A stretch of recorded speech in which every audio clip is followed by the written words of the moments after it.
Brought to you by Chandigarh University Uttar Pradesh campus.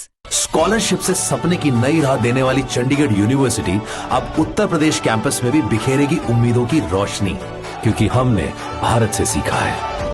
Kolkata के रिहायशी इलाके में साउथ कोलकाता लॉ कॉलेज है, जिसके अंदर 821 बच्चे पढ़ते हैं और इसी कॉलेज के अंदर दिन दहाड़े एक लॉ स्टूडेंट के साथ गैंग रेप हो जाता है। आरोपी मनोजीत मिश्रा और जो उसके दो साथी हैं, वे जो कॉलेज का गार्ड रूम है वहां से गार्ड को हटाते हैं और कहते हैं कि बाहर जाकर बैठ, अगर नौकरी बचानी है तो चुपचाप रहे, और वहां से जो है लड़की को बाहर से खींचकर जबरदस्ती गार्ड रूम में ले जाते हैं और उसके बाद फोर्सफुली उसका रेप करते हैं। लड़की रो रही होती है, चिल्ला रही होती है, यहाँ तक कि वो भीख मांग रही थी। मनोजीत मिश्रा से उसके पैर पड़ रही थी कि मुझे जाने दो, लेकिन मनोजीत मिश्रा जो हैवान था, उसने बिल्कुल, उसको संकोच नहीं आया। उसने लड़की के कपड़े उतारे और उसके बाद जो है रेप किया। और जो उसके दो साथी थे, उन दोनों ने इस पूरा जो का वो है इंसिडेंट का वीडियो बना लिया है और उसके बाद लड़की को धमकाया, ब्लैकमेल किया कि अगर जो है तूने कहीं बाहर जाकर बताया तो वीडियो जो है ये वायरल कर देंगे। और ये कहानी जो है बहुत ही भयानक है, जहां पर आरजी कर के बाद अब एक कोलकाता के लॉ कॉलेज में जो है इस तरह की घटना हुई है रेप की। अब कुछ सवाल उठ रहे हैं, सवाल उठने लाजमी है, क्योंकि जब क्राइम तक पर कल से ये मामला सुर्खियों में है, जहां पर वीडियो डाली गई है और उस वीडियो के कमेंट सेक्शन में बहुत सारे ऐसे कमेंट्स आए हैं, कुछ ऐसे सवाल उठे हैं जो सवाल उठने लाजमी है, और आज हम उन्हीं सवालों को आपके सामने रख रहे हैं। अब जब आप उन सवालों को जानेंगे तो आप भी सोचेंगे कि हाँ, ऐसा ज़रूर हो सकता है। तो एक एक करके हम सभी सवालों को आपके सामने रखेंगे। पहला सवाल यह है कि गुरुवार के दिन ये वारदात हुई थी जब लड़की के साथ गैंगरेप हुआ, और वो 12 बजे एग्ज़ाम फॉर्म भरने इस कॉलेज में आई थी, साउथ कोलकाता लॉ कॉलेज में, और यहीं की वो पढ़ने वाली एग्ज़ाम फॉर्म भरने आई थी।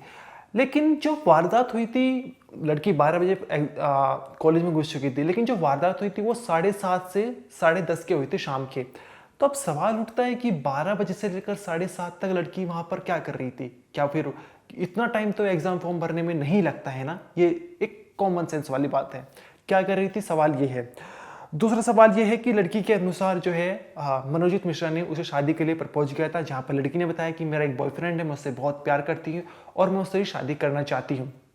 अब यहाँ से एक सवाल ये उठता है कि क्या मनोजीत मिश्रा जो मेन एक्यूज्ड है उसका और विक्टिम लड़की का कुछ पहले से कुछ मुलाकात हुई, उन दोनों की पहले कोई दोस्ती थी या कोई रिश्ता था? इस तरह के सवाल उठ रहे हैं कि अगर कोई भी लड़का किसी लड़की, अनजान लड़की की शादी के लिए प्रपोज नहीं कर सकता है, ज़रूर जो है इन दोनों की पहले से मुलाकात हुई होगी, पहले दोस्ती रही होगी, जहां पर हो सकता है कि लड़की ने शादी के लिए मना कर दिया हो तो मनोजीत मिश्रा जो आक्रोश में हो चुका हो और उसने जो है ज़बरदस्ती की हो लड़की के साथ और उसका रेप कर दिया हो।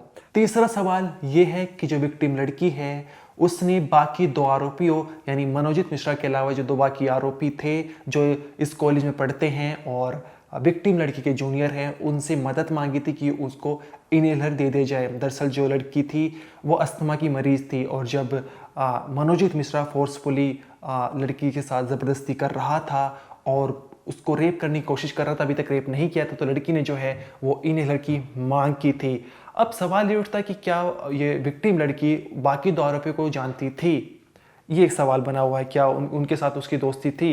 ये एक सवाल है। चौथा सवाल जो है ये वो है कि 12 बजे से लेकर और 10:30 बजे तक लड़की कॉलेज के अंदर थी और उसने अपने पिता को तब फ़ोन कॉल किया जब उसके पास फ़ोन आ चुका था। दरअसल जो फ़ोन था वो आरोपी के पास था और उसे फ़ोन तब दिया जब रेप कर चुके थे, तब जब उसे जाने के लिए कहा गया था तभी उसे फ़ोन दिया गया था, और तब जो है उसने अपने पिता को कॉल किया था।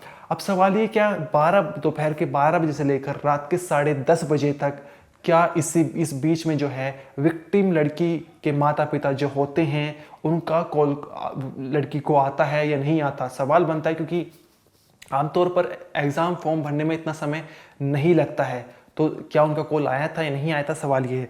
अगला सवाल ये है कि इतने बड़े कॉलेज में सिक्योरिटी क्यों नहीं है?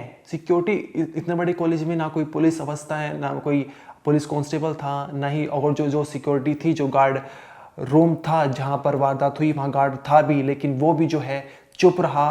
अब चुप रहने की वजह क्या थी कि जो मनोजीत मिश्रा जो आरोपी है वो बताया जा रहा है कि वो एक रसूखदार है और साथ ही टीएमसी जो है वो छात्र परिषद का यूनिट का अध्यक्ष है, और इसके चलते ही गार्ड चुप रहा और चुपचाप बाहर जाकर बैठ गया।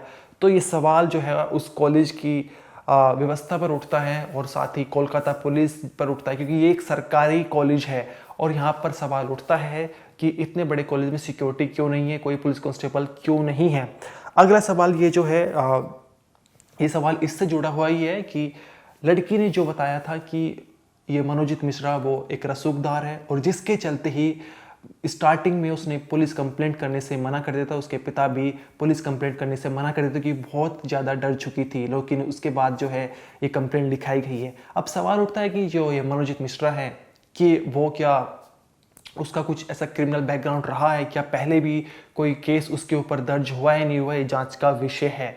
अब ये जो सारे सवाल हैं वो खड़े करते हैं कि क्या मनोजीत मिश्रा और लड़की के बीच में पहले कोई कुछ दोस्ती या किसी तरह का रिश्ता था या नहीं था, पहले इनकी मुलाकात हुई थी या नहीं हुई थी, क्या ये एक दूसरे को जानते थे या नहीं था जानते थे, और 12 बजे से लेकर 7:30 बजे तक इतना समय लड़की को क्यों लग गया है। लेकिन जो भी हो, अभी ये जांच चल रही है और मेडिकल जांच के बाद सामने आ जाएगा कि आखिर सच्चाई है क्या। अब जो है हम आपको डिटेल में बताने का प्रयास करेंगे आखिर उस रात लड़की क्या हुआ, और जे कहानी जो बताएंगे हम वो सब लड़की ने जो एफआईआर दर्ज कराई है उसके मुताबिक ही बताएंगे। तो लड़की ने बताया था कि वॉशरूम के पास जो है ज़बरदस्ती उसके साथ प्रयास करने का क्या कहा गया, उसे कहा गया कि तुम मेरे से शादी कर लो, मनोजीत मिश्रा ने, लेकिन लड़की ने मना कर दिया। उसने कहा कि मेरा बॉयफ्रेंड है। उसके बाद जो है वो लड़ती रही और उसने जो है मनोजीत मिश्रा को पीछे धक्का दे दिया। इसके बाद वो रोती रही लगातार और मनोजीत मिश्रा से लगातार यही कहती रही कि मुझे जाने दे जाए, मुझे ये सब नहीं करना है, मैं ये सब नहीं कर सकती। लेकिन उसने कहा कि मेरा बॉयफ्रेंड है और मुझसे बहुत ज़्यादा प्यार करती हूँ, लेकिन मनोजीत मिश्रा बिल्कुल नहीं माना और उसने ज़बरदस्ती की उसके साथ। और उसके बाद जो है लड़की को पैनिक अटैक आ गया था और वो एक तरह से घबरा गई थी, वो उसकी सांसें बढ़ गई थी। और इसके बाद जो मनोजीत मिश्रा था, जो उसके बाकी 2 आरोपी थे, बाकी जो साथी थे, उनको अंदर बुलाया और लड़की ने उनसे मदद मांगी कि मुझे जाने दे जाए, प्लीज़ मेरी मदद कीजिए। अब यहाँ पर वही सवाल उठता है कि अगर इनसे मदद मांग रही थी तो क्या लड़की इनको जानती थी, सवाल ये है।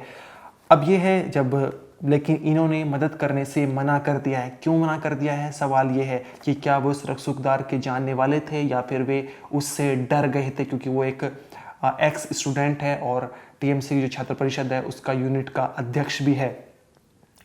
अब इसके बाद जो है लड़की कहती है कि मुझे जो है एक इन्हेलर ले दे ताकि मैं कुछ मेरी सांसें आ सके, मैं ताकि मैं महसूस कर सकूं कि कुछ है मेरे में। इसके बाद थोड़ा वो उससे अच्छा महसूस होता है जब वो इन्हेलर ले लेती है और उसके बाद वो अपनी चीज़ें समेटने लगती है और वहाँ से जाने का प्रयास करने लगती है। लेकिन तभी जो है जैसे वो भागती तो वो देखती है कि जो मेन गेट है वो लॉक हो चुका है और उसके बाद जो है जो गार्ड रूम है वो मनोजीत मिश्रा गार्ड से कहता है कि बाहर जाकर बैठो और चुपचाप बैठो, किसी को कुछ बताना मत, अगर नौकरी बचानी है तो।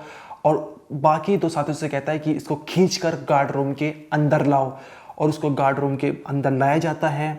और उसकी लेकिन लड़की जो बार बार चीख रही होती है, चिल्ला रही होती है और मदद मांग रही होती है। इवन जो मनोजीत मिश्रा उसके पैर भी छूते कि मुझे जाने दे दिया, लेकिन जो लड़का होता है, आरोपी होता है, वो बिल्कुल नहीं सुनता। अब सवाल यही उठता है कि इतना बड़ा कॉलेज, लड़की चिल्ला रही है कि क्या कोई वहाँ पर था नहीं, अब गार्ड क्यों चुप बैठ गया, सवाल ये भी उठता है। और उसके बाद जो कुछ गार्ड रूम में होता है वो बहुत ही दर्दनाक, भयानक और भयावह है, जिसे बताना भी एक तरह से हमें शर्म आ रही है। जो कुछ हुआ है, लड़के ने लड़की के कपड़े उतारे और उसके बाद जो है उसके साथ ज़बरदस्ती की और जो बाकी 2 साथी थे उन्होंने उसका वीडियो बनाया है।